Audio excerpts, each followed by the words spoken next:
नमस्कार, मैं राकेश परमार। मित्रों, आज तो वैसे पूर्वांचल और बलिया के होने के नाते लोकनायक जयप्रकाश नारायण का पुण्यतिथि भी था। मेरे लिए तो ये सबसे महत्वपूर्ण दिन था, लेकिन भारतीय होने के नाते आज जो सबसे महत्वपूर्ण मेरे को लगा वो था भारतीय वायुसेना का आज स्थापना दिवस था। भारतीय वायुसेना अपने गौरवशाली 88वें वर्ष में प्रवेश की है। पहले दिन 8 अप्रैल 1932 से लेकर के आज 8 अप्रैल 2020 तक भारतीय वायुसेना में बहुत सारे परिवर्तन हुए। मैं ये कहूं कि वो वायुसेना ही नहीं रही जो आज थी, वैसे भी नहीं रही, क्योंकि तब रॉयल एयरफोर्स कही जाती थी। अंग्रेजों का एक सब डिवीजन हुआ करता था। यहाँ तक कि हमारे देश के आजाद होने के बाद 1954 तक हमारा कोई भारतीय वायुसेना का अध्यक्ष नहीं हुआ करता था। तब भी अंग्रेजों के हाथ में हमारे नियंत्रण था, जबकि हमारे देश उसके पहले आजाद हो गया था। आप समझिए कि आज हम वायुसेना के क्षेत्र में, वायु सैनिकों के क्षेत्र में दुनिया की चौथी सबसे बड़ी ताकत है, चौथी सबसे बड़ी एयरफोर्स है मेरा। हमारे एयरफोर्स के जवानों ने हर बार, हर समय पर, हर जगह पर अपने वीरता का परिचय दिया है। ऐसा कोई युद्ध नहीं हुआ है जहां एयरफोर्स को अगर कोई काम दी गई हो और उसमें उन्होंने अपनी वीरता का परिचय न दिया हो। मेरा सौभाग्य है कि आज विंग कमांडर सेवानिवृत्त आदरणीय प्रफुल्ल बख्शी साहब से मैंने अनुरोध किया था, क्योंकि अब एयरफोर्स के ऊपर अब इनसे बढ़िया आदमी मेरे को कौन होगा जो एयरफोर्स की खूबियों के विषय में बात करेगा। इनसे बात करने से पहले मैं आपको बता दूं कि 1954 में सुब्रतो बनर्जी साहब, जिनके नाम पर सुब्रतो कप है, सुब्रतो पार्क है, जो हम दिल्ली में धौलाकुआं में जो सुब्रतो पार्क रखा जाता है, मतलब सुब्रतो तो बंगाल का बड़ा पवित्र नाम है। वो पहले हमारे एयर चीफ मार्शल थे। उनसे लेकर के और राकेश कुमार भदौरिया, मेरा सौभाग्य है कि मैं भी राकेश सिंह परमार हूं और वो राकेश भदौरिया, दोनों क्षत्रिय पुत्र हैं। मतलब आज उनके हाथ में नियंत्रण है। और उससे भी बड़ा सम्मान हुआ कि जब हमने राफेल खरीदा तो उसके टेल पर वायुसेना के प्रमुख के नाम पर RB-1 नाम दिया गया। ये है हमारे वायु सैनिकों का सम्मान, वायुसेना का अध्यक्ष का सम्मान। तो प्रफुल्ल बख्शी साहब, एक तो आपका हार्दिक स्वागत है। आपको भी वायुसेना में एक पूर्व वायुसेना के अधिकारी को 88वें स्थापना दिवस की बहुत बहुत शुभकामनाएं। आप लोग जवान ही हैं, आपके परिक्रम और आपके पराक्रम पर तो किसी को रत्ती भर भी संदेह नहीं। मेरा प्रश्न आपसे पहला है बख्शी साहब कि आप 8 अप्रैल 1932 वाला एयरफोर्स और 8 अप्रैल 2020 वाला एयरफोर्स में क्या देखते हैं? क्या थे, क्या हुए और हमको और क्या जरूरत है? मतलब तीन चल रहा है, तीनों प्रश्न है। हम पहले कहां से शुरू किए थे, अभी कहां पहुंचे और इसमें और क्या कमियां रह गई हैं? इन तीनों पर कृपया विस्तार से अपना मार्गदर्शन दे। ये मेरे और मेरे दर्शकों के लिए बड़ा सौभाग्य की बात होगा। आदरणीय प्रफुल्ल बख्शी साहब। देखिए, जब अंग्रेज भारत में स्थापित हो गए थे और 20s और 30s का दशक चल रहे थे, 1920 1930 के दशक चल रहे थे, तो उस समय पूरा की पूरी उन्होंने चिंतन किया, भारत के ऊपर थ्रेट किया है। स्पेशली पाकिस्तान के जो ट्राइबल्स थे उस साइड से थ्रेट आ रहा था, जहां पे जापान चीन के ऊपर अंदर घुसने की कोशिश कर रहा था और वहां पे कब्जा कर रहा था। मतलब और उधर हिटलर उठ रहा था दोबारा। फर्स्ट वर्ल्ड वॉर के बाद जर्मनी दोबारा उठ रही थी और अब हिटलर था। और तब इस समय ये सोचा गया कि हमको अब अपने, अंग्रेजों ने सोचा कि अब हमको अपनी एरियाज की रक्षा के लिए भारत के अंदर एक अलग से एयरफोर्स बनाएंगे जिसका नाम इंडियन एयरफोर्स होगा। बाद में उस पर रॉयल प्रीफिक्स जरूर लग गया, वो होगा। और उन्होंने फिर इस बात को लेके सोच विचार करने के बाद 1932 में इसकी स्थापना हुई। एक रॉयल गजेट था और शिमला में साइन हुआ था। उसके हिसाब से फिर ये उसके गजेट के अनुसार 1932 के अंदर ये 8 अक्टूबर में इसकी स्थापना हुई एयरफोर्स की। और द्रिग रोड में इसके एक पहला बाद में फ्लाइंग यूनिट बनी, जिसमें 4 वापीटी जहाज, उस समय के बाईप्लेन्स होते थे, वो रखे गए। और 19 हवाई सिपाही थे, जो एयरमैन को हवाई सिपाही बोला जाता था, वो थे। और इस समय हमारे ये जो एयरफोर्स के जो कैडेट थे वो क्रैनवल में भेजे गए थे, वहां पे ट्रेनिंग लेके वो आए और वो एयरफोर्स के अंदर भर्ती होके एज पायलट ऑफिसर्स और फ्लाइंग ऑफिसर्स आना शुरू हुए। तो उस समय की जो कराची में जो थे द्रिग रोड में जगह जो स्क्वाड्रन जो बना, फ्लाइट थी, स्क्वाड्रन भी पूरा नहीं था। उसके बाद धीरे धीरे जैसे 30 की दशक खत्म होती गई और दुनिया पे खतरा बढ़ता चला गया, रशिया का, हिटलर का खतरा, इटली का खतरा और इधर जापान का खतरा, ये सब जब बढ़ते चले गए तो हमारी एयरफोर्स भी बढ़ने लगी। और धीरे धीरे वापीती से फिर उन्होंने लाइजेंडर्स नाम के जहाज आए और फिर और भी जहाज आने शुरू हुए, ऑडेक्स आए और कई और टाइप के जहाज भी आए। मेरे मामा भी 1942 में ऑडेक्स उड़ाते हुए शहीद हो गए थे सन 42 में। तो वो उस समय जमाना ये था।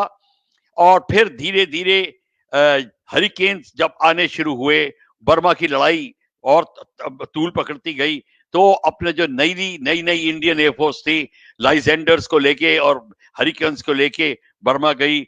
उस समय हमारे जो बड़े जो पुराने ख्याति प्राप्त एयरफोर्स के जो हमारे पायलट थे जो अब नहीं रहे हमारे साथ में, उनमें एयर चीफ भी कई बने, जैसे कि दिलबाग सिंह, अर्जुन सिंह, ये सारे के सारे बर्मा में थे।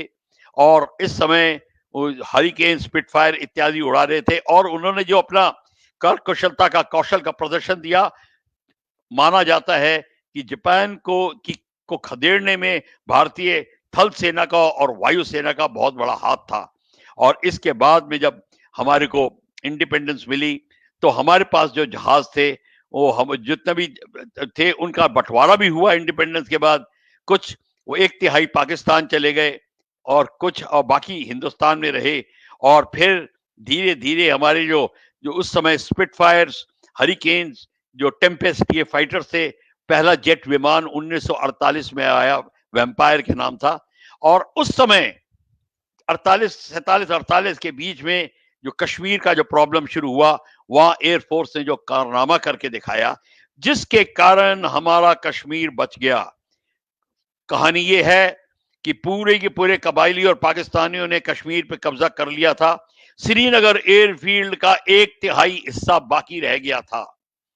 और ये एक डकोटा जो ट्विन इंजन ट्रांसपोर्ट एयरक्राफ्ट होता है, 33 सिपाहियों को लेकर और मेजर सोमनाथ शर्मा को लेके फायरिंग के दौरान रनवे पे उतरा जब गोलियां चल रही थी। और वहां पे ये सिपाही उतरे, यहाँ पे सोमनाथ शर्मा साहब शहीद हुए, उनको परमवीर चक्र मिला। और उसके साथ में ही जो इन्होंने खदेड़ना शुरू किया कबायलियों और पाकिस्तानियों को, और पीओके तक खदेड़ के ले गए। और धीरे धीरे एयरफोर्स से और अपने कारनामे दिखाए, टेम्पेस्ट, स्पिटफायर इत्यादि जो थे और डकोटास। और जब कश्मीर को बचा लिया तब पता चला कि एयरफोर्स ने क्या महत्व क्या है। आर्मी को तब पता चला। प्राइम मिनिस्टर नेहरू खुद एक हार्वर्ड एयरक्राफ्ट में बैठकर बाबा मेहर सिंह के साथ बैठ के उन्होंने वहां पर दौरा किया था। और फिर इस दौरान बहुत हादसे हुए, मैं सबका जिक्र नहीं कर सकता, पर कहने का मतलब है कि जब बंटवारा हो गया तो एयरफोर्स अब जो है हमारे पास जो रह गई, उसने फिर आगे बढ़ना शुरू किया। और अंबाला बड़ा जो माना जाने वाला बेस था, हैदराबाद इत्यादि ये बेस थे। ये इनमें फाइटर एयरक्राफ्ट वगैरह और ट्रेनिंग इस्टेब्लिशमेंट इकट्ठी हुई और धीरे धीरे हमारे हवाई जहाज नए आने लगे। सन 54 में तूफानी नाम का जहाज आया और सन 54 में ही हमारा पहले एयर चीफ बने जो हिंदुस्तानी भारतीय थे, सुब्रतो मुखर्जी। और इसके साथ में ही जो कि और तूफानी फाइटर एयरक्राफ्ट के डसॉल्ट कंपनी के, जिसका रफाइल है, उसी कंपनी का तूफानी उस समय हमारे पास आया। और फिर 1957 में Mystere, Gnats, Hunters, Canberras modernisation to the air force की हुई। और इसीलिए 1961 में हमने गोवा में पोर्चुगीज को बड़ी आसानी से बाहर फेंक दिया। और फिर जब 65 की लड़ाई हुई तब हमने जो अपना प्रदर्शन दिखाया, जिसमें आपको पता है कि आधुनिक और ज्यादा नए और ज्यादा घातक सेबर्स के होते हुए नेट्स ने जो अपने हमारे करतब दिखाए उनको सेबर स्लेयर की उपाधि मिली है। हालांकि कहते हैं लोग कि सेबर ज्यादा बेटर था, मेरे हिसाब से नेट ज्यादा बेटर जहाज था। हंटर बहुत बढ़िया जहाज था।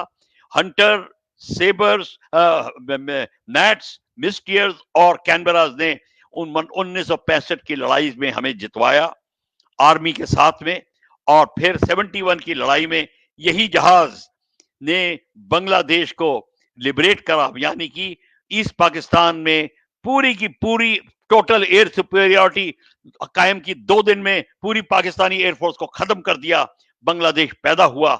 और उसके बाद जिस तरीके से हम बढ़ते चले गए, नए जहाज आते गए, नए हमारे ट्रांसपोर्ट एयरक्राफ्ट आते गए, पुराने पैकेट इत्यादि बाहर जाने लगे और उसकी जगह AN-32 आए, रशियन एयरक्राफ्ट।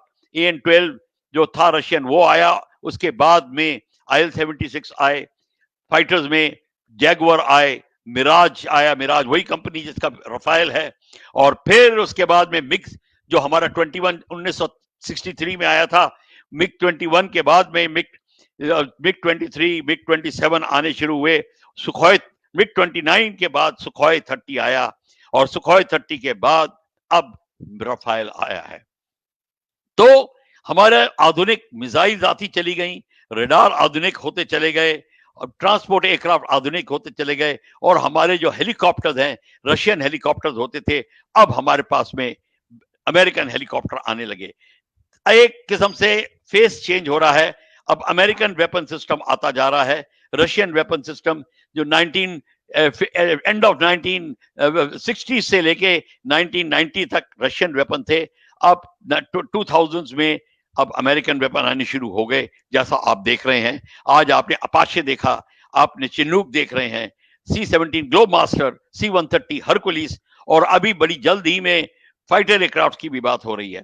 तो मतलब है एयरफोर्स का जो आधुनिकीकरण टोटल हो रहा है। कारगिल की युद्ध इन्हीं के कारण जीती गई। अगर कारगिल की युद्ध में मिराज अपना लेजर गाइडेड बॉम्ब्स नहीं इस्तेमाल करते तो मेरे ख्याल से आप पाकिस्तानियों को नहीं निकाल सकते थे। पहाड़ी के ऊपर अटैक करने के लिए 1:12 का रेशो चाहिए इन योर साइड। एक आदमी को खदेड़ने के लिए 12 आदमी की जरूरत होती है। ये जो आपको जो बढ़त चाहिए होती है वो इसी से मिली कि आपने बॉम्बिंग करी, आपके मिग 23 ने, मिग 27 ने, और मिराज ने, और इसीलिए हमको जीत हासिल हुई। और उसके बाद अब हमारी एयरफोर्स बॉर्डर पे लगी हुई है, जैसा आप सब जानते हैं, अब एकदम से तैनात हो गई है। इस एयरफोर्स के बढ़ने के साथ साथ हमारी थिंकिंग भी चेंज होती चली गई। 62 में हमारी कोई सिक्योरिटी थिंकिंग जो थी, नेशनल सिक्योरिटी डॉक्ट्रिन नहीं थी। जब एयरफोर्स को लगाना था तो सब एक दूसरे से पूछ रहे हैं भाई एयरफोर्स को कब लगाएं। अगर हमने एयरफोर्स को लगाया तो चाइनीज इलाहाबाद, कैलकाटा, बॉम्बे, मद्रास सबको ध्वस्त कर देंगे। मतलब इंटेलिजेंस बड़ी पुअर होती थी, एनिमी का नॉलेज नहीं था, दुश्मन क्या है ये नहीं पता था। मारे डर के हमने अपना जो है चीन से, चाइना के हाथ अपना एरिया खो दिया और हार हुई। अब वो स्थिति नहीं रही। दुश्मन वही है जिसको कहते हैं कि वही राही वही है प्यार के, मंजिल वही है प्यार की, राही बदल गए है, राही वही है प्यार की, मंजिल बदल गई। अब हम मंजिल है हमारी विक्ट्री की और चाइना हमारे सामने है, वही राही है। एक प्रश्न बनता है यहाँ पर बख्शी साहब, आप अंतिम बार कब फ्लाई किए थे? क्योंकि आप अवकाश प्राप्त हैं, जिन जिन जहाजों को आपने फ्लाई किया है उन जहाजों में, और अब ये देखिए तकनीकी ज्ञान तो आपको होगा क्योंकि मुझे कार चलाने आता है, तो सेंट्रो और BMW में इंजन के शक्ति का अंतर होगा। ड्राइविंग में तो वही होता है ना, पहले क्लच दबाओ फिर गियर लगाओ फिर क्लच को धीरे धीरे छोड़ो और गाड़ी को आगे बढ़ाओ। क्या तकनीक अंतर है? आपने जिस कॉकपिट में बैठे हैं उसमें और आज वाले में क्या अंतर, क्या देखते हैं? और आप किन किन कॉकपिट में बैठे हैं? देखिए मैं वो बता दिया, मिक्स की कॉकपिट में बैठा हुआ हूं मैं, और सारे आधुनिक जितने जहाज हैं मिग 29 के कॉकपिट में बैठा हूं मैं। और ये सब जहाज हैं, मैं 1996 में एयरफोर्स छोड़ी है, तब ये जहाज आ गए थे। मैंने फ्लाइंग के बाद ही आखिरी साल तक फ्लाइंग की है। मतलब अगर मैं एयर हेडक्वार्टर में भी पोस्टेड था तो फ्लाइंग जाके मिल जाती थी, हम करके आ जाते थे। मैं फ्लाइट सेफ्टी इंस्पेक्शन में था, वहां पे मेरे को फ्लाइंग मिल जाती थी। दोस्ती में, भाई बंदी में कोई प्रॉब्लम नहीं होती थी, सब हो जाता था। पर फर्क ये है, लड़ाई में हवाई जहाज की स्पीड में अंतर नहीं आया है। स्पीड वही है, कई जहाजों की स्पीड और ज्यादा होती थी, पर मॉडर्न कॉकपिट में दुश्मन की टोह लेने के लिए मॉडर्न इक्विपमेंट और फ्लाइंग के लिए मॉडर्न इक्विपमेंट। पहले जो फ्लाइंग होती थी वो पायलट खुद फ्लाई कर सकता था, अब ऑटोमेटेड सिस्टम्स आ गए हैं, कंप्यूटराइज सिस्टम आ गए हैं, ज्यादा सेफ हो गया है जहाज। पहले इतना सेफ नहीं था, पर सेफ्टी, पर स्पीड ज्यादा कम नहीं थी, स्पीड वही थी टैक्टिकल जो अभी है। तो इसीलिए पहले ज्यादा खतरनाक होता था जहाज, अब जहाज का खतरा कम हो गया है, बड़ी सहूलियतें हो गई हैं। वो सहूलियतें कंप्यूटर के कारण जो है, पायलट का लोड कम हो जाता है, तो आप ज्यादा सामान लगा सकते हैं कॉकपिट में। Weapon delivery, target acquisition system, एक ही रडार 8 टारगेट पकड़ रहा है, ये सारी की सारी चीजें। पहले आप अपनी आंख से टारगेट को भी देख रहे हैं, जमीन को भी देख रहे हैं, मैप को भी देख रहे हैं, और फ्लाइंग भी कर रहे हैं 100 फीट के ऊपर, धरातल से 50 फीट के ऊपर। तब आपको ये बड़ी प्रॉब्लम आती थी। हमारे कई पायलट शहीद हुए हैं इसी कारण कि जमीन को टकरा गए, रेतीले टीबे को टकरा गए, ये सब होता था, वो अब नहीं होगा। अब मेरे को आप बताएं कि पहले पायलट के पास बम ले जाने की क्षमता कम वाली भी जहाज होगी, जैसा आप जो जहाज कर रहे हैं, अभी जो राफेल उफेल आया है, तो क्या फर्क पड़ा है? आप कह रहे कि स्पीड में फर्क है, तकनीक का फर्क है, बम वगैरह का भी फर्क होना। देखिए, मैं ठेठ भाषा में, पहले 2 किलो बम जाता होगा तो 20 किलो जाता है, मेरा ठेठ भाषा है, आप तकनीकी ज्ञान। नहीं नहीं नहीं नहीं नहीं, बम पहले भी 2000 किलो था, अभी भी 2000 किलो है, पर पहले हमें बॉम्ब डालने के लिए क्लाइंब करके टारगेट की तरफ डाइव करके स्टीप और फिर उसको रिलीज करते थे, वो तरीका बहुत डिफिकल्ट होता था। अब क्या है, अब आपके पास गन साइट्स ऐसी हैं और बॉम्ब्स ऐसे हैं, लेजर गाइडेड बॉम्ब्स, वो लेजर से बॉम्ब टारगेट की तरफ जाता है, तो आपको वो सब कलाबाजी करने की जरूरत नहीं पड़ती। ये फर्क हो गया है। पहले ज्यादा, वही मैं बताया, स्पीड वही थी, कलाबाजी ज्यादा करनी पड़ती थी, क्योंकि पायलट के पास में जो मॉडर्न इक्विपमेंट नहीं था। ये मॉडर्न इक्विपमेंट से अब फर्क पड़ गया है। बॉम्ब वही था, 1000 किलोग्राम हम उस टाइम डालते थे, 1000 किलोग्राम अभी भी डालते हैं। और हाँ, अब रॉकेट्स होते थे, अब मिसाइल हो गई है, वजन वही है। तो ये फर्क, मतलब अब पायलटिंग थोड़ा आसान हो गया, आपने कहने का मतलब पायलटिंग थोड़ी आसान हो गया, अगर हम ठेठ भाषा में समझे। अब पायलटिंग सेफ हो गई है और पायलटिंग बेटर हो गई है, बेटर हो गई है। अब रिजल्ट ज्यादा मिलता है, 1 घंटे में आप ज्यादा हासिल कर सकते हैं पहले के बावजूद। अब मेरा दूसरा प्रश्न आपसे, जब 8 अप्रैल 1932 को हुआ, वो तो छोड़िए, वो तो अंग्रेजों की दी हुई एयरफोर्स थी। जब सुब्रतो साहब एयर चीफ बने, 54 हो गया था, हमारा 2 साल पुराना सरकार भी हो गया था, सरकार के पास अपना संसाधन आ गया था। नहीं, तब 54 में 7 साल, हाँ,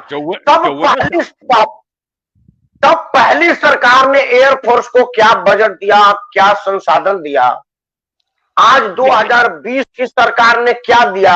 और एक प्रश्न और है, प्रधानमंत्री पंडित जवाहरलाल नेहरू से लेकर के मोदी के बीच में जितने प्रधानमंत्री हैं, उनमें से आपके हिसाब से एयरफोर्स के लिए कौन सा प्रधानमंत्री बेहतर था, जो सुविधाएं, तकनीक और चीजों पर तत्पर रहता था? आप किस प्रधानमंत्री को अव्वल नंबर देंगे? देखिए, पहले प्रश्न के पहले क्षेत्र में क्या था? देखिए, ऐसा है, ये मेरे से क्या पूछ रहे हैं आप, किसी बच्चे से पूछ लीजिए, वो क्या जवाब देगा। वो बिल्कुल वही है। ये जिस तरीके से अब हमको पिछले 4 साल में हमने देखा, वो पहले नहीं देख पाए थे। 25 साल से आपके जहाज नहीं आए थे, आपका टैंक नहीं आया था, गन नहीं आई थी, आर्टिलरी गन अब आनी शुरू हुई हैं, ये अब होना शुरू हुआ है, पहले नहीं आ रहा था।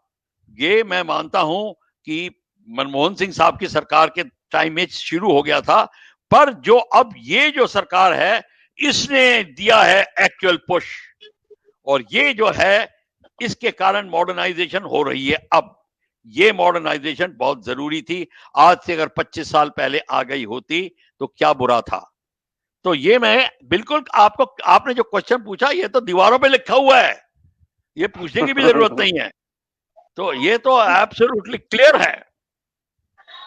चलिए, अब आप बताइए, एक विंग कमांडर के हैसियत से, एक एयर सैनिक एयर अफसर कैसे थे कि आपको और क्या चाहिए एयरफोर्स की? जी ये तो मिला है, बट मतलब थोड़ी मिले बहुत की जरूरत है, या बहुत मिला है थोड़ी की जरूरत है? अब एयरफोर्स को और क्या चाहिए?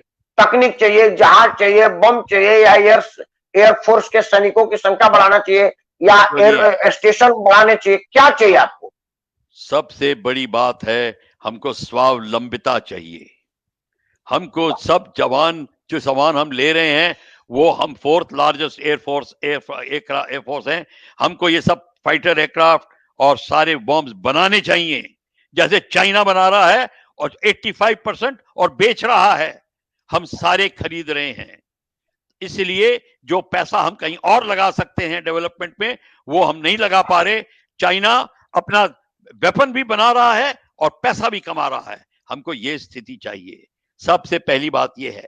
और हमारे इसी के कारण हमारे 45 स्क्वाड्रन होने चाहिए, मेरे हिसाब से 50 होने चाहिए। गवर्नमेंट 42 और 45 कहती है, 42 कहती है, मेरे हिसाब से 50 होने चाहिए। चलिए मैं 45 और 42 मानता हूं, हो गए होने, अब 32 से नीचे आ गए हैं।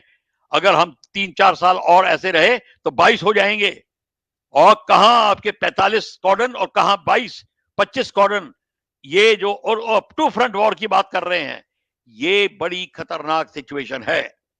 ये सिचुएशन होनी नहीं चाहिए थी, और मैं चाहता हूं कि अब कभी ना हो ऐसी सिचुएशन। इसीलिए हमको स्वावलंबी होना पड़ेगा, सारे हमको अपने अस्त्र और शस्त्र सारे बनाने पड़ेंगे एयरफोर्स के, और एक्सपोर्ट करने पड़ेंगे। जब आप एक्सपोर्ट करते हो तो जिस कंट्री को एक्सपोर्ट करते हो, एक तो आपकी जो फॉरेन पॉलिसी है उसके ऊपर हावी हो जाती है, दूसरा आपका आधिपत्य जमना शुरू हो जाता है, लोग आपके पर डिपेंड करना शुरू करते हैं कंट्रीज, और आप दूसरे का मुंह नहीं देखते। कारगिल की लड़ाई में जब आपके पास बॉम्ब्स खत्म हो रहे थे 155 मिलीमीटर के शेल, आप बाहर मांग रहे थे, और लोग आपको या तो ठेंगा दिखा रहे थे या सोने के भाव बेच रहे थे। ये हिसाब होता है। आपकी जो जहाज है वो ब्रेक पैड नहीं है तो रुक रुक जाते हैं। ब्रेक पैड समझते हैं, जो ब्रेक में व्हील में ब्रेक होती है, उसके अभाव से रुक जाते हैं। आपके स्प्रिंग इंजन के अंदर सील टूट गई, सील नहीं है तो उसके अभाव से रुक जाते हैं, क्योंकि आप कुछ नहीं बना रहे। हमको वो स्थिति चाहिए जल्दी से जल्दी कि हम सब कुछ नहीं बनाने तो लग जाएं। नहीं, बख्शी साहब, हम तो सूर्य किरण हेलीकॉप्टर और तेजस को एक्सपोर्ट कर रहे हैं, वो तो हमारा पूर्णतः से स्वदेशी विमान है और देखिए, हेलीकॉप्टर सुनिए है। सुनिए सुनिए सुनिए सुनिए, तेजस अभी हमने बनाया ही नहीं है, अभी तो बना है और इंजन भी हमारा नहीं है। आप क्या कह रहे हैं? जब इंजन ही आपका नहीं तो क्या है? तिफल में वो आए क्या माँ बाप के एतबार की, दूध तो डिब्बों का है, तालीम है सरकार की। आप बताइए क्या है? जब तक आप इंजन नहीं बनाएंगे आपका कुछ नहीं है, और आपका एलसीए अभी कावेरी इंजन बना नहीं है, ये प्रॉब्लम है। पर मैं ये दाद देता हूं इस सरकार की, ये जल्दी से जल्दी अपना इंजन बना लेंगे। पर अगर इंजन ना भी अपना हुआ, बाकी सब चीजों पे पूर्ति कर रहे हैं, और इंजन जल्दी से जल्दी आएगा, पर इंजन का आना बहुत जरूरी है। नहीं नहीं, इसीलिए एक हम एक एक एक, एक बख्शी साहब, एक मिनट। इंजन न बनाने की क्या हम में कैपेसिटी नहीं है, पैसा नहीं है, या सरकार का समर्थन नहीं है? 3 प्रश्न है ना, या तो हमको आता ही नहीं, हम उस लायक ही नहीं है, या इतना मेरे पास पैसा नहीं है। तीनों में क्या कारण मानते हैं इंजन न बनने का? देखिए, आपके घर में सारा सामान है खाने पीने का, पर आपका किचन में कुछ पक नहीं रहा है। क्यों नहीं पक रहा? आप ये पूछेंगे कि अरे आटा भी, दाल सब्जी मीट, ये अंडे वंडे सब हैं, पर बाहर से सामान क्यों आ रहा है? इसलिए आ रहा है, और खाने बनाने वाला भी खड़ा है। क्यों? क्योंकि घर को चलाने वाली जो जो महिला होती है वो ठीक से काम नहीं कर रही, इसीलिए नहीं बन रहा। हमारी सरकारें जो थी उनको ये समझ नहीं थी, और क्या किया जाए, वो इधर उधर बारी पॉलिटिक्स में लगे हुए थे। ये प्रॉब्लम थी। ये जो सरकार आई है इसने सबसे पहला अपना ये काम किया है, डीआरडीओ को चाबुक लगाया। आपका तेजस डाउन हो गया था, बिक रहा था, खड़ा नहीं हो रहा था तेजस। जब अटल बिहारी वाजपेयी साहब को पता चला तो उन्होंने फिर चाबी लगाई डीआरडीओ को, और फिर तेजस का फ्लाइंग हुई, और फिर अब ये गवर्नमेंट आई है। अब तेजस का हालत देखिए, क्या स्फूर्ति से स्क्वाड्रन लाइन में आ रहा है। मैं सिलूर गया हूं और दोनों स्क्वाड्रन को देख के आया हूं, मैं उनकी ट्रेनिंग भी करा के आया हूं। मुझे पता है कि क्या है, कि किस तरीके से हमारी सरकार अब उठ रही है।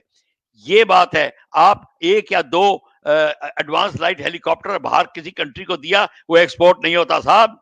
एक्सपोर्ट होता है जब अपना फाइटर एंड बड़े मेन एयरक्राफ्ट एक्सपोर्ट कर रहे हो, वो बना नहीं रहे आप। आपके पास इंजन नहीं है। इंजन क्यों नहीं है? क्योंकि आपकी सारी टेक्नोलॉजी है जो है वो बाहर से मंगवानी पड़ेगी, वो आने में कोई टाइम नहीं लगता। आपके साइंटिस्ट और एक्सपर्ट बड़े मुस्तैद हैं, पर आपकी पॉलिसी नहीं थी। यही मैंने किचन का एग्जांपल दिया। जब आपकी पॉलिसी घर में आपको क्या लगता है कि तकनीक में हमको पीपी मॉडल अपनाना चाहिए, या पूर्ण तरह से सरकारी नियंत्रण होना चाहिए, या पूर्ण तरह से निजी हाथों में देना, कौन सा बेहतर होगा आपके हिसाब से? पूर्ण तरीके से कोई तरीका नहीं होता। सरकार का कंट्रोल होना चाहिए और प्राइवेट इंडस्ट्री को लगाना चाहिए और उसके ऊपर मॉनिटरिंग करनी चाहिए। ये होता है। ये नहीं होता कि हाँ भाई अब हमने तुम्हें खुली छूट दे दी है, करो। ये नहीं चलेगा। सरकार की नीतियां बनेंगी, सरकार का इंस्पेक्शन होगा, पर प्राइवेट इंडस्ट्री बनाएगी और प्राइवेट इंडस्ट्री को अपना फायदा उठाने दिया जाएगा। पर जब तक आपकी प्राइवेट इंडस्ट्री नहीं आएगी तब तक आपको नहीं बनेगा। आप अमेरिका को देख लीजिए, फ्रांस को, इंग्लैंड को, इटली को, कोई कंट्री जब तक प्राइवेटली नहीं बनेगा आप ढंग से नहीं बना सकते। या फिर इतना कंट्रोल हो आपका पास, जैसे रशिया और चाइना का कंट्रोल है, वहां पर डेमोक्रेसी नहीं चलती। या तो आप डेमोक्रेसी को छोड़िए और आप वो गवर्नमेंट लाइए, फिर हो सकता है, नहीं तो नहीं हो सकता। इसीलिए अगर आपको डेमोक्रेसी भी करनी है और सब कुछ करना है, तब आपको प्राइवेट इंडस्ट्री लानी पड़ेगी, उसको छूट देनी पड़ेगी, टेक्नोलॉजी बाहर से मंगानी पड़ेगी, पर मॉनिटरिंग करनी पड़ेगी, पॉलिसीज तगड़ी करनी पड़ेगी। ये अमेरिका करता है, जो कंट्री जर्मनी करता है, फ्रांस करता है, इटली करती है, इंग्लैंड करता है। तो ये सब का सब ये कंट्रीज जो हैं, इनसे हमें सीखना पड़ेगा। कोई शर्म नहीं है इसमें सीखने के लिए। पर यह कहना कि हम शांति प्रिय देश हैं तो बंदूक नहीं बनाएंगे क्योंकि महात्मा गांधी ने बोला था, गौतम बुद्ध ने बोला था, ये सब बचकाना जो टीचिंग्स हैं, इसको आप खीसे में डाल के फेंक दीजिए। ये काम नहीं आएंगी। चाणक्य ने जो बोला था वो अच्छा काम में आएगा, सुभाष चंद्र बोस ने जो बोला था वो काम में आएगा। तो अब वो बात आई है, और उस बात को अब मैं दोबारा नहीं दोहराऊंगा, जो सरदार पटेल ने बोला था, जिसकी हम इस सरकार इतनी बड़ी स्टैच्यू खड़ी करी है, इसलिए खड़ी करी है कि उसकी सीख हमारे मन में जाए, हमारे जहन में आए। ये बात है। अब एक अगला प्रश्न है कि आपके हिसाब से ये जो नई वाली सरकार ने बहुत सारे रक्षा क्षेत्र में ओपन कर दिया है, जो कई समय में एक्सपोर्ट को बैन कर दिया कि ये भारत में ही बनेंगे, उसमें एयरफोर्स के भी तो कुछ साजो सामान होंगे। इसको आप कितना बढ़िया देते हैं, और ये कब देने लगेगा? क्योंकि ये कोई रोटी तो बनाना है नहीं कि शाम को बन जाएगा। ये हमारे एयरफोर्स को कब से मिलने लगेगा? आप ठीक कह रहे हैं। ये ऑर्डर, ये नीति ये बनी है कि आप जो बना सकते हैं उसको जल्दी से जल्द बनाइए, उसको एक्सपोर्ट इंपोर्ट की लिस्ट में मत डालिए। जो आपसे नहीं बनता वो ही आएगा। ये नहीं सरकार ने कहा कि जो आपसे नहीं बनता वो नहीं आएगा, वो नहीं कहा। वो कहा हम वही लाएंगे जो आपसे नहीं बन रहा।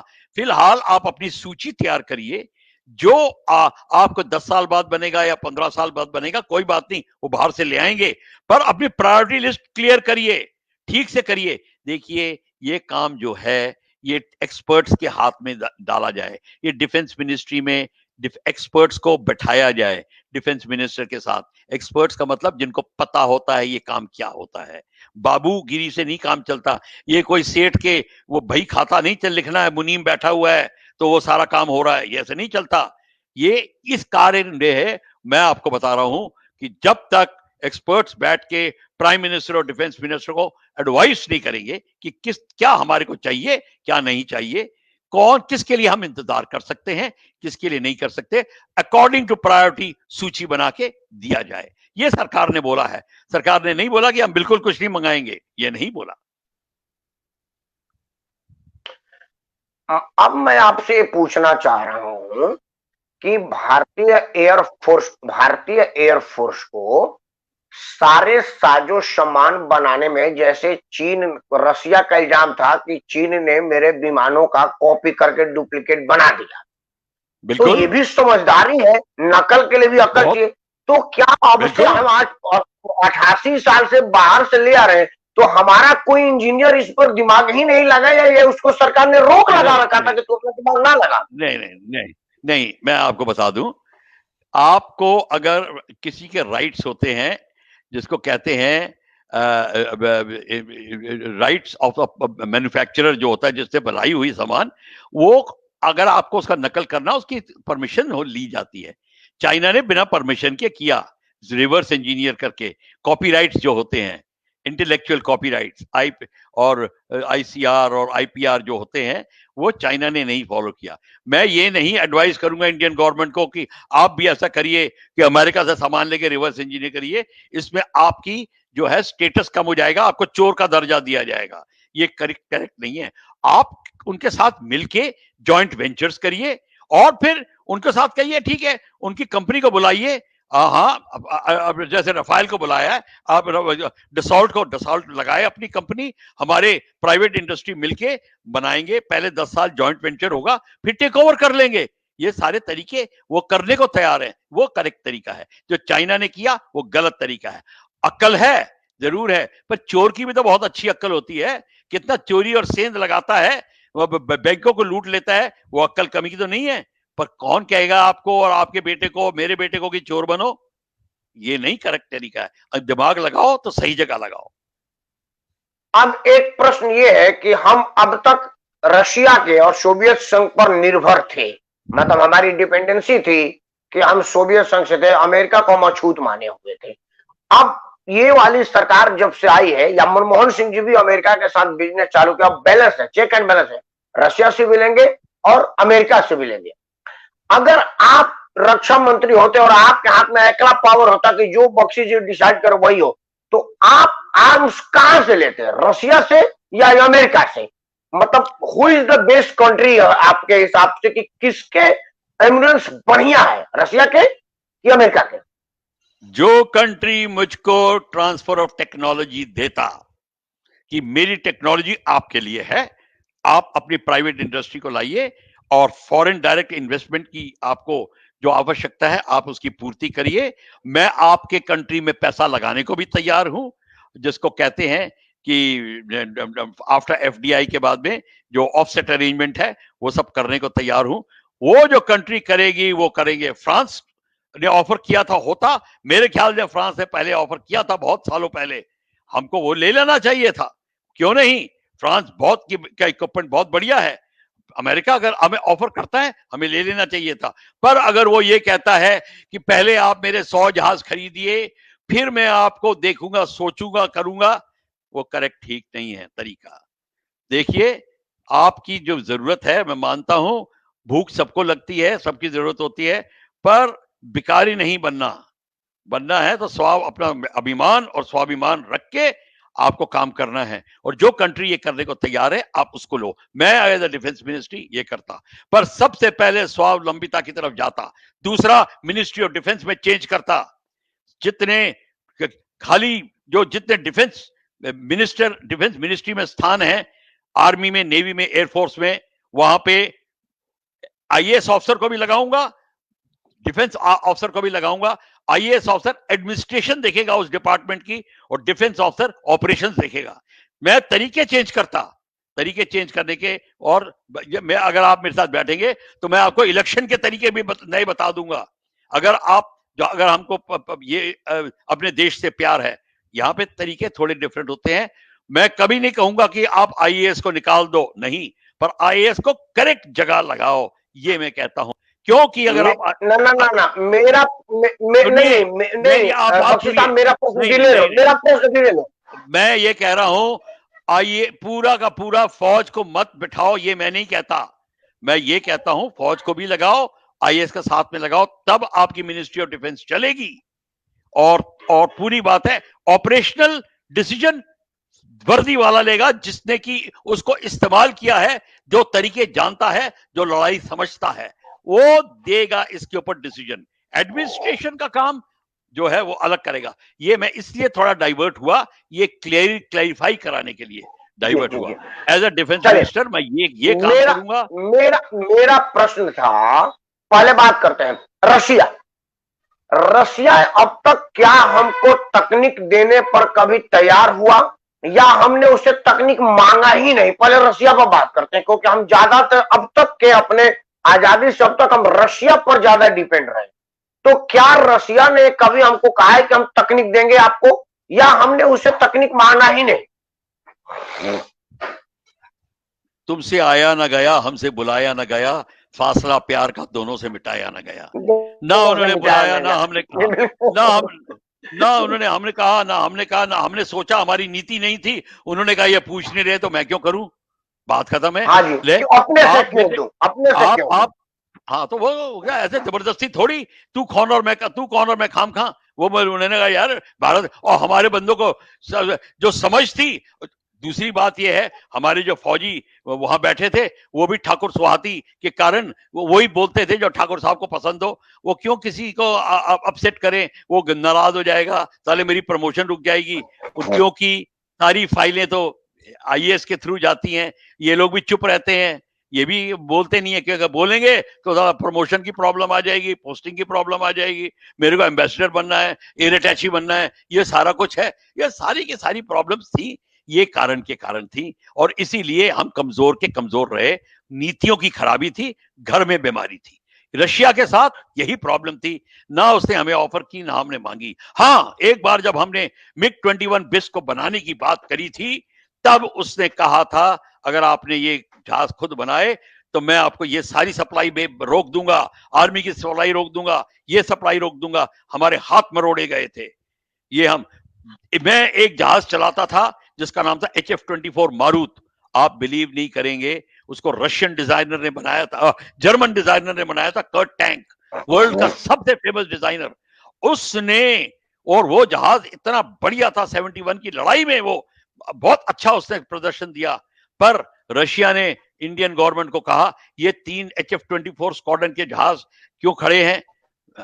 तो इंडिया ने कहा क्यों, देखिए आप अपना स्क्वाड्रन आपके पूरे हैं, मेरे जहाज आप खरीद नहीं रहे, आप इनको डाउन करिए, मेरे जहाज लीजिए। और उनको सारों को निकाल फेंका और अपने जहाज में डाले। रशिया ने ये किया हुआ है हमारे साथ।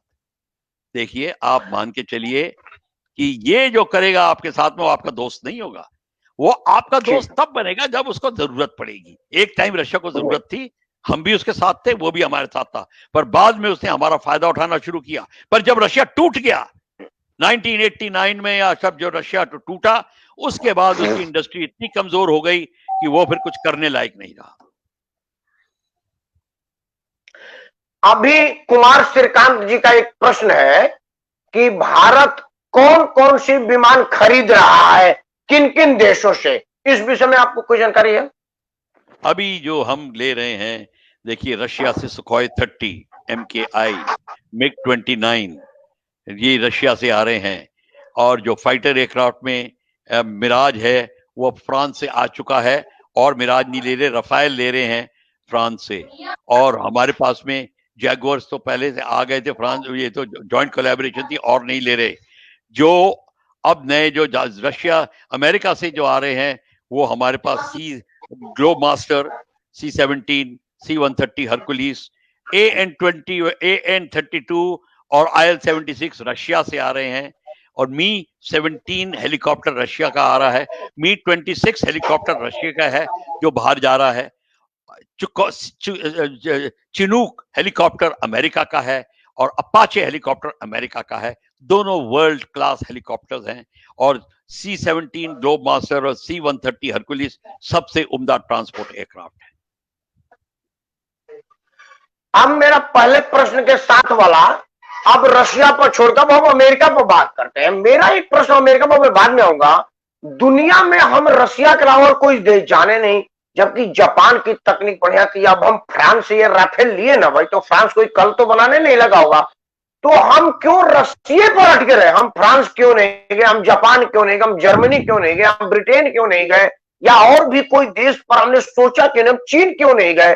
हम सिर्फ चाइना के आजू बाजू क्यों घूमते, मतलब सॉरी, रूस के आजू बाजू क्यों घूमते रहे? इसका क्या कोई लालच था? क्या हमारे नेताओं अफसरों को कोई प्रलोभन था, या हमारे देखने की दूरदर्शिता नहीं थी कि हम कुछ दूर तक देख सके? हमारी दृष्टि दोष दी थी कि हम रसिया जाके ताक ही नहीं सकते? आप क्या सोचते हैं इस विषय में? ये एक बड़ा विकट प्रश्न है, ये एक आम ये आदमी जो के दिमाग का प्रश्न है।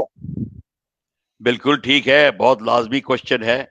ये क्यों हुआ, इन सब बातों का मिश्रण था। मैं आपको बता दूं, सेकेंड वर्ल्ड वॉर खत्म हो गई थी, जापान बिल्कुल हार चुका था, उसके बाद कुछ नहीं रहा।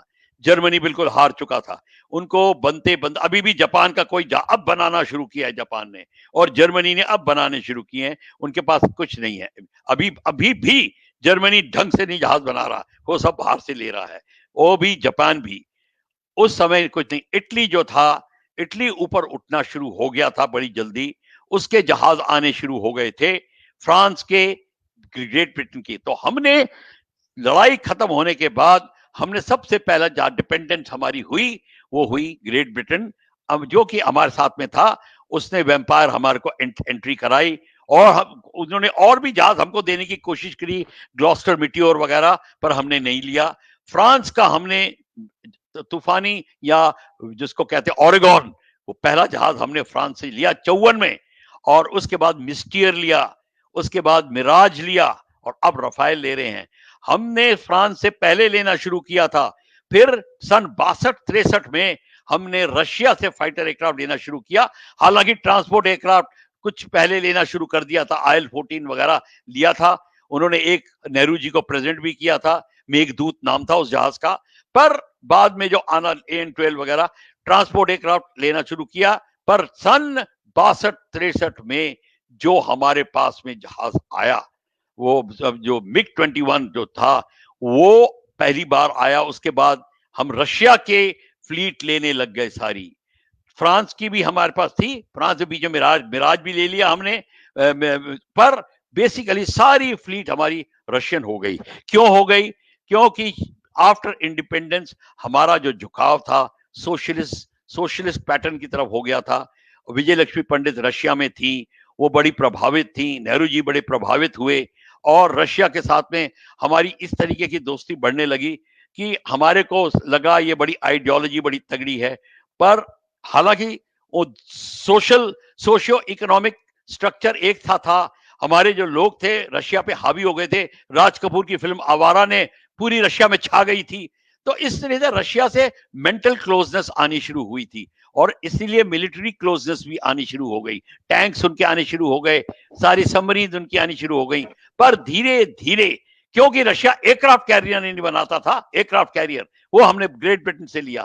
फिर धीरे धीरे हमारी नेवी पूरी ब्रिटिश की थी, तो हमारे को ब्रिटिश शिप्स आने शुरू हुए, रशिया ने भी शिप्स देने शुरू किए। पर जब हमारे पास में मिराज आया फ्रांस से, और धीरे अब आना शुरू हुआ है, अब हमारा जो नजरिया है रशिया के टूटने के बाद, क्योंकि अब रशिया की इंडस्ट्री हो गई है कमजोर, कहीं विंग बनता है, कहीं इंजन बनता है, और यूक्रेन में अलग कुछ बन रहा है, बेलारूस में अलग बन रहा है, रशिया में अलग बन रहा है, सब कंट्रीज अलग हो गई हैं।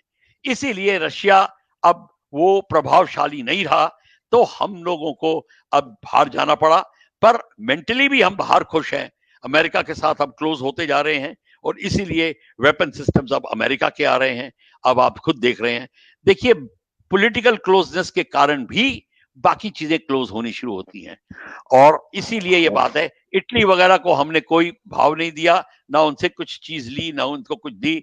तो इटली का रडार वगैरह को छोड़ के और कुछ नहीं आया। फ्रांस के साथ में काफी रहा, रशिया के साथ में खत्म होना शुरू हुआ, इंग्लैंड के साथ में अब शायद थोड़ा हो या ना हो, पर अमेरिका के साथ में हम बहुत आगे निकल रहे हैं, और फ्रांस के साथ बहुत आगे निकल रहे हैं। होड़ है अभी अमेरिका और फ्रांस में। ये इजराइल इतना छोटा देश है, उसके ना तो धर्म के लोग दुनिया में है, ना उसके जात के लोग दुनिया में है, दुनिया में सबसे अल्पसंख्यक है, भौगोलिक छोटा है, लेकिन तकनीक उसकी बहुत उन्नत है। उसने क्यों क्या किया होगा कितना बढ़ गया? उसकी राजनीति ईमानदार है, उसके साइंटिस्ट ईमानदार है, या वहां कोई दैविक शक्ति है? मैं बात कर रहा हूँ नेतन्याहू वाला, इजराइल की बात। देखन में छोटे लगे, देखन में छोटे घाव लगे, करे गंभीर। भाव करे गंभीर। बात सारी ये है, इनके पास भी ये टेक्नोलॉजी हर जगह से लेते हैं और हर एक को देते हैं। आपको दे रहे हैं, साथ में चाइना को भी दे रहे हैं, आपको दे रहे हैं, पाकिस्तान को भी दे रहे हैं। तो ये मत सोचिए अब पाकिस्तान के साथ कम हो गया है। पहले तो पाकिस्तान के टेररिस्ट को ट्रेनिंग दे रहे थे, ये तो उनको सब कुछ कर रहे हैं। ये जो इजराइल है वो अपनी नीति बिल्कुल पक्की जानता है, जो उसके हित में वो कर रहा है, चाणक्य नीति को फॉलो कर रहा है। मैं चाणक्य का नाम घड़ी घड़ी लेता हूं क्योंकि हम नहीं चाणक्य की नीति फॉलो करते, इसीलिए मैं बात कर रहा हूं। इसीलिए जो इजराइल है आपको एक वेपन दे रहा है, उसका ही दूसरा मॉडल चाइना को दे रहा है। तो इजराइल कहता पैसा रखिए, माल लीजिए, बिल्कुल। तो वो तो बिल्कुल एक हाथ से लो एक हाथ से दो वाली बात है, वो बिल्कुल इसी क्लियर बात है। वो कोई ये नहीं कि मैं इसको वेपन दे रहा हूं तो मैं उसका रिश्तेदार भी बन जाऊंगा, इसका साला भी बन जाऊंगा, ये नहीं है।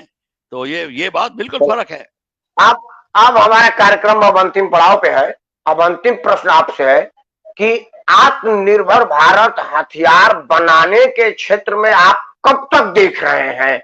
क्या संभावना है? 2 साल, 10 साल, 5 साल? और क्या ऐसा लग भी रहा है कि हम पूर्णतः भारत दुनिया के ऊपर से निर्भरता मिटा देगा और अपना ही हथियार इस्तेमाल करेगा? ऐसा आप कब तक देख रहे हैं? कितनी संभावनाएं देख रहे हैं? देखिए, अपनी जो मेजर आवश्यकताएं हैं वो हम अगले 8 साल में पूरी कर लेंगे। मेजर आवश्यकता, मेजर, जैसे कि हम राइफल नहीं बना रहे, एटलीस्ट राइफल तो बनानी शुरू करेंगे। समझ गए साहब, राकेश साहब, राइफल नहीं बना रहे आप, वो तो बना रहे। अभी मोदी साहब ने उसका उद्घाटन किया है अमेठी में, कहा जहां पे भी किया है। कहने का मतलब है ये जो है हमारा इंजन, टैंक का इंजन, आपका मेटल, जिस मेटल का टैंक बनता है वो मेटल तैयार होना चाहिए हिंदुस्तान में। जिस मेटल की आर्टिलरी की तोप बनती है जो 5 गोलों के बाद मुड़ ना जाए, वो ऐसा मेटल चाहिए, वो हिंदुस्तान में बनने लग जाएगा। हमें 8 साल 9 साल लगेंगे, पर पूर्णतः हमारे को अपना टोटल स्वावलंबी हो, बिल्कुल जिसको कहते हैं, वो हमको अभी भी 12 से 15 साल लगेंगे। एक प्रश्न बनता है कि जब कहीं युद्ध होता नहीं है तो ये असलहा बारूद क्या हम ट्रेनिंग में खर्चा कर देते हैं या उसकी डेट एक्सपायर हो जाती है? कुछ ऐसा है क्या? ये कहां कट होता है? देखिए, जब तक आप असला ट्रेनिंग में नहीं लगाएंगे आपका आदमी ट्रेन नहीं होगा। ट्रेन असली सामान के साथ ट्रेनिंग करना बहुत जरूरी होता है। तो जब आप असला बनाते हैं उसका कुछ परसेंटेज ट्रेनिंग में लगाया जाता है, और अगर आप ट्रेनिंग में नहीं लगा रहे तो फिर आपके सिपाही, जवान, पायलट्स वगैरह जो हैं वो निपुणता में कम रह जाएंगे। आपने माल तो इकट्ठा कर लिया और माल एक्सपायर भी हो रहा है, वो आपका माल एक्सपायर हो जाता है, उसको फिर आपको चेंज करना पड़ता है, शेल्फ लाइफ खत्म हो जाती है, बारूद की शेल्फ लाइफ खत्म हो जाती है एक टाइम के बाद। इसीलिए जल्दी से जल्दी उसको ट्रेनिंग में इस्तेमाल करिए और उसको रिप्लेनिश करते रहिए, ये बहुत जरूरी है। चाहे रॉकेट्स हो, चाहे बॉम्ब्स हो, चाहे गन्स हो। अगर ट्रेनिंग नहीं कर रहे आप और कह रहे कि नहीं मैं कंप्यूटर ट्रेनिंग कर लूंगा, ये कर लूंगा, ये सब गलत बात है। एक्चुअल ट्रेनिंग के साथ ही असलियत आती है। जब बारूद चल रहा हो, बारूद की जब भभक आपके नाक में जा रही हो, उसकी गर्मी आपके मुंह पे लग रही हो, आपका टैंक का शेल बाहर गिर रहा हो, झटके लग रहे हो, तब बात बनती है, नहीं तो नहीं। आप भारत के प्रधानमंत्री से कहना चाहते हैं? अंतिम प्रश्न, क्योंकि इसके बाद वीडियो बंद होगा। जी नरेंद्र मोदी आप ये करिए तीनों सेनाओं के लिए, सिर्फ वायुसेना, क्योंकि सैनिक आप वायुसेना, नौसेना, थल सेना, अब ये तीनों के लिए मैं बात कर रहा हूं कि किस क्षेत्र में क्या सुधार चाहते हैं? देखिए, सबसे बड़ा सुधार, सबसे बड़ी चीज है मोराल। सबसे पहला है, मैं प्रधानमंत्री से निवेदन करूंगा कि अब आप एक सीडीएस के थ्रू एक मीटिंग पूरी अपने बुलवाइए और चेक करिए कि क्या बात है, ओआरओपी कहां रह गया है, अगर पूरा हुआ है कि नहीं हुआ, क्यों नहीं हुआ, और अपने इस काम कार्यक्रम के लिए अपनी मिनिस्ट्री ऑफ डिफेंस में अब डिफेंस के लोगों को लेना शुरू करिए और मिनिस्ट्री ऑफ डिफेंस में आर्मी, नेवी, एयरफोर्स के हेडक्वार्टर साथ में होने चाहिए। ये मैं निवेदन करूंगा। ये नहीं चलेगा कि भैया हमारी बिल्डिंग छोटी है तो हम नहीं कर सकते। ये सब नहीं हो सकता है। ये सब हो सकता है। साउथ ब्लॉक अभी भी बहुत बड़ा है। अभी हमको ये करना होगा और हमारे को मीटिंग बुला के मोराल की बात करनी होगी और फिर स्वावलंबिता के लिए किस किस क्षेत्र में कमी है, सारी की सारी right from the horses mouth, यानी कि शस्त्र इस्तेमाल करने वाले कमांडर्स को बुला के उनकी 1 हफ्ते की बड़ी कॉन्फ्रेंस कराएं या 15 दिन की कॉन्फ्रेंस करा के उसमें पूरा नतीजा निकालें कि ये कमियां हैं, उसमें पूरी रिपोर्ट लिखी जाए और प्रधानमंत्री के सामने वो रिपोर्ट पड़ी हो और उस रिपोर्ट के ऊपर चला जाए। किसी को छुपाने की कोई जरूरत नहीं है। ये सारी चीज करी जाए और मोराल के लिए प्रधानमंत्री से निवेदन करूंगा, ओआरओपी में ऑर्डर ऑफ प्रोटोकॉल का भी वर्णन है कि जब तक आप जो है, मैं सिंपल सी बात कहता हूं आपको, आप अपने ही संस्था के जो हेड हैं उसको आप कल तीसरी सीट में बैठा दीजिए, पीछे आगे मत बैठाइए। आपकी खटिया खड़ी कर देगा अगली पूरी जिंदगी। ऑर्डर ऑफ प्रोटोकॉल बहुत मायने रखता है। अगर आप घर में पेट होते हैं ना, जंगली जानवर, आप सबसे बड़े जानवर को खाना बाद में दीजिए और छोटे को आप पहले दे दीजिए, फिर देखिए तमाशा। ऑर्डर ऑफ प्रोटोकॉल दिमाग में जाता है, उसी से इलैन और जो जो सम्मान बनता है लड़ाई करने वाले का, उसको बहुत मद्देनजर रख के कार्यक्रम करिए। हमारे ऑर्डर ऑफ प्रोटोकॉल कम किए गए हैं। इस समय हमारा जो फौज है हताश है, डिमोरलाइज नहीं है, लड़ाई करेगी, कुछ नहीं, पूरी ऑर्डर्स मानेगी, पर उदास है। उसकी उदासीनता दूर करिए। एक तो मेरा सौभाग्य है कि एक मैं ऐसे शख्सियत से बात कर रहा हूं जिसका ननिहाल और ददिहाल दोनों सेना के वीरता से संबंधित होते हैं। आज पता चला कि 1942 में आपके मामा जी भी फौज में एयरफोर्स का फाइटर प्लेन उड़ा चुके हैं। आपके पूज्य पिताजी भी फौज में थे, आपके भाई और आप हैं। इतने निपुण और इतने योग्य लोगों का सानिध्य मेरे लिए मतलब गौरव करने वाली बात है। अब ये देश के सरकारों को और कर्णधारों को सोचना है कि वो किनकी एडवाइस लें, जो रियल में जिनके जीन में फौज है, जिनके दिमाग में फौज है, जो उठते बैठते सोते जागते फौज फौज फौज और फौज की हित सोचते हैं, या वो लोग जिनको फौज सिर्फ लिखते हैं, फोटो में देखे हैं, फौज की असली चीज पता नहीं है। जैसे आपने कहा कि जब तक बारूद की भभक आपके मुंह पर नहीं आएगी, उसके गर्मी का आपको अंदाज नहीं होगा। आप थे विंग कमांडर आदरणीय प्रफुल्ल बख्शी जी। भारतीय वायुसेना का 28वें स्थापना दिवस पर एक बार पुनः इनको और समस्त सैनिकों को मैं अपने हृदय के अंतःकरण से हार्दिक शुभकामनाएं देता हूं। जय जवान, जय किसान और जय फौज। जय हिंद। जय हिंद।